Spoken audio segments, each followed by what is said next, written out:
Hello and welcome to the Everything is Black and White podcast. Time for the view from the opposition. Newcastle head down to Goodison Park on Saturday evening to face Everton. This week I'm joined by Adam Foster, journalist here at the Chronicle, but first and foremost an Everton fan. So you can give that round of applause of sympathy now if you're listening, because we all do feel sorry for him here in the office. Adam, your debut on the podcast. Nervous?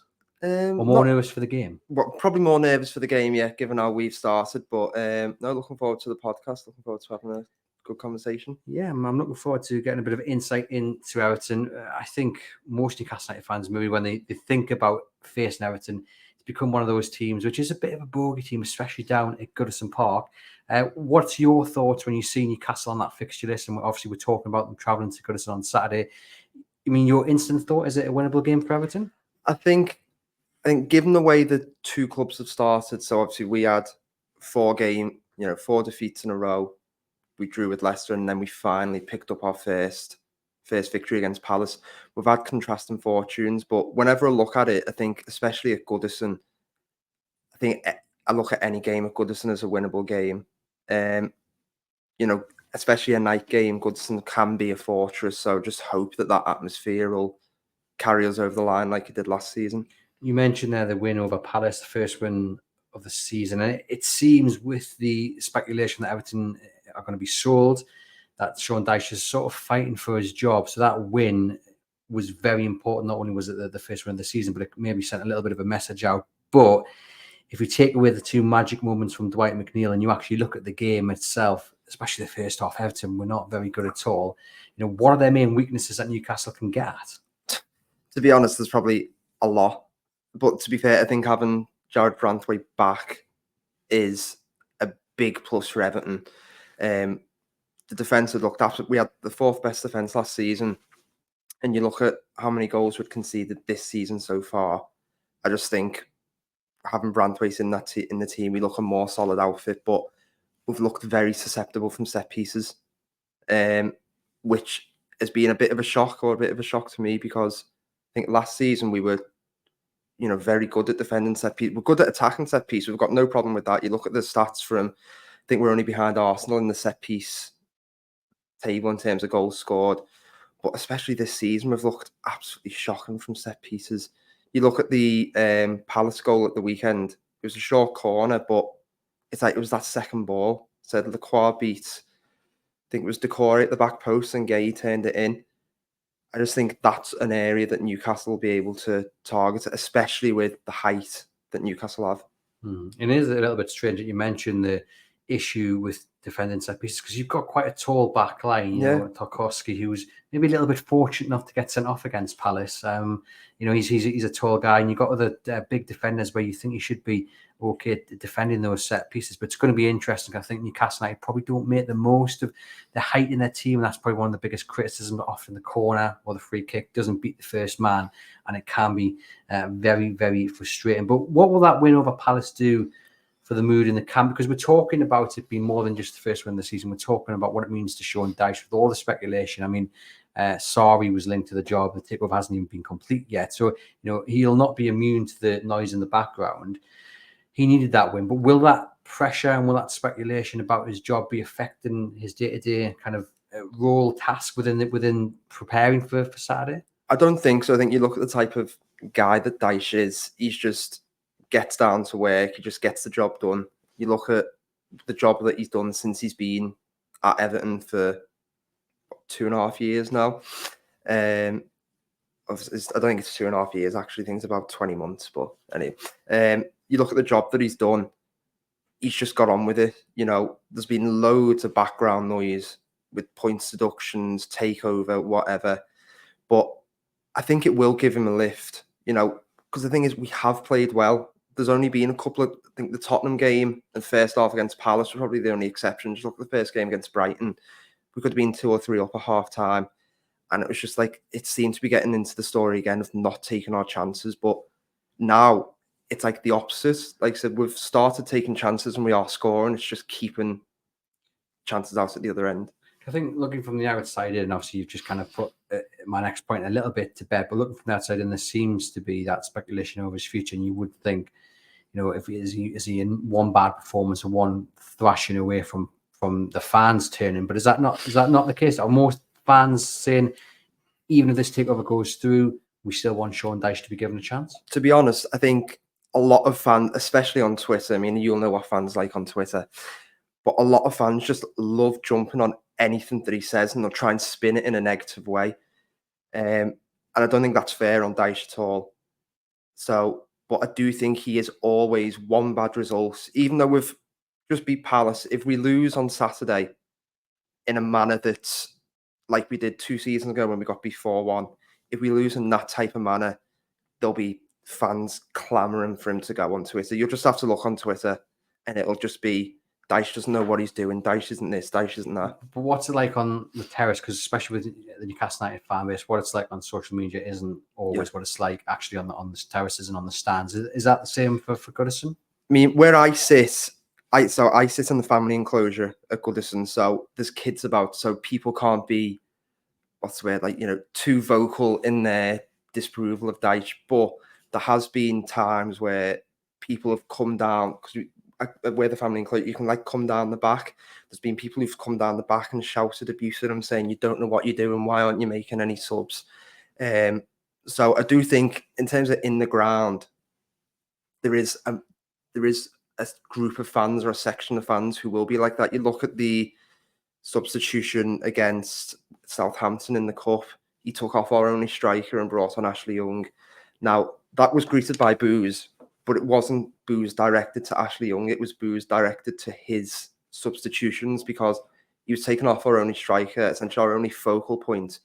We were playing with Iliman Ndiaye up top, but he didn't change tactics, so we were still lumping balls up, thinking that we had better up front. And Ndiaye up against, defenders who are 6'3", 6'4", he's not going to win any headers. We're not going to get players around him. So I think that frustrates fans as well. Mm-hmm. Yeah, I can understand that. I mean, we're talking about Everton's strikers, one man who is back and he's fit, still yet to really find his form is Dominic Calvert-Lewin, linked to a move to Newcastle in the summer just gone as well. I'll admit, when Newcastle United were linked to him and there seemed to be real interest, seemed to at least be a talk of a price at the very least, I turned my nose about it. But then I had a little look at actually his injury record, and because he's got this tag of being injury prone, but actually when you look at it, the last season or so, it's especially last season, he actually played with the majority of the games.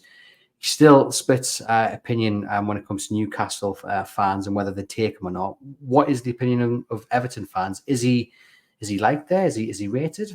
I was going to say he was and probably still is very well liked. I think last season was crucial for him in terms of playing those amount of games, and I think that is down to Dyche and his management team. You had Lampard and Benitez who rushed them back, and then he was out again. And he was out, and he only played a handful of games. The only thing with Calvert-Lewin at the minute is his refusal to sign a new contract, and I think that is what's really annoying a lot of us. He's, there's been a contract on the table for weeks, for months, and he's refusing to sign it. He could go on a free in the summer. And I think if he was to do that, like the reaction, the fume from the, what Everton fans are like, especially when it comes to booing certain players. I don't think the reaction will be too kind. And I think he'll be looked on very unfavourably. But in terms of the danger man on Saturday, is he the one to look out for? I mean, Dwight McNeil obviously scored 2 against Palace and always seems to have a shot within him. But is it Calvert-Lewin that you would say to Eddie Howe, this is the man you've got to keep quiet, or is there someone else you would point out? I'd point out, Calvert-Lewin, obviously, he's a target man, so any crosses into the box, he's big, he's powerful, but I think you've also got to look at Iliman Ndiaye. He's made such a good start to his Everton career. I think it was only about 15 million we paid for him, and it's already looking like an absolute steal. He's only got 1 goal in the Premier League so far, but it's just that willingness. We've finally got a winger who runs with the ball and wants to take people on, darts into the box. He's very skillful, and for his size and his frame, he's strong as well. The ball's always close to his feet, and I think if he's up against Trippier on Saturday, he'll cause Trippier no end of problems. So unless Newcastle double up on him or something like that, but he is definitely I'd say he's definitely the danger man at the minute. And in terms of how you think Everton will approach this game, is it a game where they will invite Newcastle on? Is it a game where they'll try and take control of the ball? What are we expecting? Well, I think Everton under Dyche never take control of the ball. I think we're very happy to sit back and let the other team have it and let them come on to us. But it frustrates the fans. When we're at home, when we're at Goodison, we want high intensity, we want pressing, we want to be on the ball, we want to be on the front foot. And when we're allowing teams to come and have, 55, 60% possession, in our own backyard, and we're not really doing anything, our press isn't there, it won't take long for the fans to get up and start pressuring either Dyche to make changes or just, what's the word? They'll be very vocal in their thoughts and opinions of what's happening. And like I said, you know what? When Goodison's rocking, it's one of the best places to be. But it can also turn very negative very quickly, especially if a team's coming to Goodison and it's just dominating possession and dominating chances. Last time out at Goodison, it was 3-0, 7th of December 2023. Not a good game for Newcastle at all. Then 1-1 back at St James's Park. And actually that game is one of the games of last season where I look at and just think, what on earth were Newcastle United doing? Paul Dummett committing a wrestling move in the box in the last minute penalty for Everton to draw the points level. And Newcastle United should have put that game to bed well before Everton got the chance to equalise. But there always seems to be a bit of an undercurrent between these two sides. I don't think the fan bases like each other. And obviously we have Mr. Jordan Pickford in goal for Everton. We have Anthony Gordon likely to start up top for Newcastle. So there's a bit of rivalry on the pitch as well. Let's talk about Gordon. He hasn't had the best starts to the season. He scored the penalty against Man City for Newcastle, which I think he really needed. He's on the verge of signing a new contract. The last time out with Goodison, the game, and I think the atmosphere totally got the better of him. He just didn't look himself. He was coming into that game on really good form as well, but he went into himself. I don't think he could handle the occasion. I think this time around it'll be different, but I suspect he'll still get a rather, how shall we say, lively welcome. Yeah, I think that's to put it lightly. As soon as his name's announced, every time he touches the ball, it'll be boos, whistles, it'll be shouts of abuse. But I think he has matured a lot in the last year, and he is a top-class player. I think it's actually good for Newcastle that he's agreed to sign this new contract, because I think it's safe to say his head was turned in the summer by Liverpool's interest, and being a Liverpool fan, that's any scout. If you're blue or red, it's any scouser's dream to be able to play for your club. And if your boyhood club is interested in you, then obviously you're going to want to move. But like I said, the start of the season wasn't great, but I think coming off the back of his performance against Man City into a volatile Goodison atmosphere, it could actually be something that he'll thrive off. Yeah, fingers crossed from a Newcastle United point of view. And their away form is certainly improved from what it was last season. They're still not great, but they've definitely started to pick up points. But it's just going to be interesting to see how Newcastle United approach the game, because if they've got a lot of the ball, and we saw this against Wimbledon on Tuesday night, and obviously we're talking a much different opponent, but Newcastle struggled to make their dominance pay. They had 80% possession, made nearly 800 passes, but only won 1-0, and it was a bit of a slog, really. And I think they struggle when they have to take control of a game. I think they much prefer clubs inviting them on, they prefer clubs going on to them, absorbing the pressure, and hitting them on the counter. I don't think they like it when clubs throw the challenge at them and say, you've got to come on to us and try and pass it around. I don't think Newcastle United are at their best there. So that's how I think Dyche gets the better of Newcastle United. We mentioned Jordan Pickford there, a man who sometimes lets himself get a little wound up by Newcastle United fans.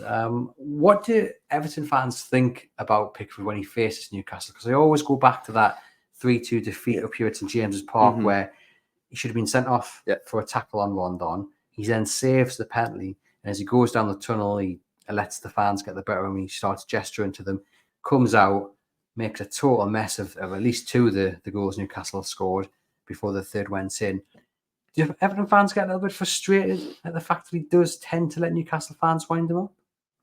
I think you're looking at a few, like maybe 5-6 years ago, definitely. But I think he's another one that he's matured so much in the last. I mean, he's still like taking the mick and having a joke.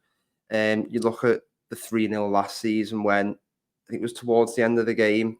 Cross came in, there was no one around him. He took it. He fell to the floor very theatrically, taking the mickey.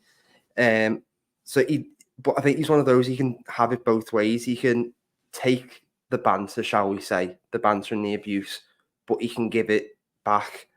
But I think it is always one of those, whenever we play Newcastle, we're just praying sometimes that, obviously being an ex-Sunderland keeper and a Sunderland man, we're just praying that he doesn't make a mistake, because it's that type of thing that just gives the Geordies ammunition to use against him. And then obviously if he makes a mistake in the game that leads to a goal, it then gives the Newcastle fans something to goad them with even more. Yeah, certainly. So I'm expecting quite a few dinosaurs in the crowd on Saturday evening. I mean, this will be the last visit to Goodison Park for Newcastle United. I mean, they've got a very nice new ground to move into with Everton.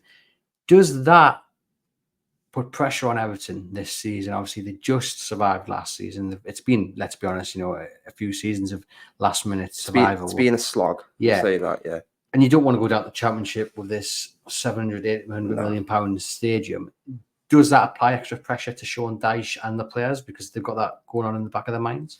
I think internally they will have discussed it as be like, look, lads, look, we can't go down, we can't start first season in a new stadium, we can't be in the Championship. But obviously outside, there'll be no pressure. I mean, they'll know the importance of staying in this league.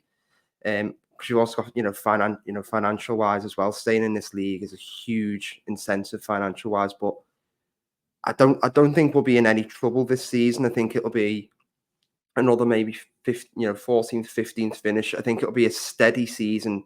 Despite the way we've started, it'll be a steady season with no real, flares or, no real, wow, look at that, or, anything like that. Concerns about relegation. It won't be any concerns about relegation, because I think you look at especially the three promoted teams. I think you look at Southampton especially.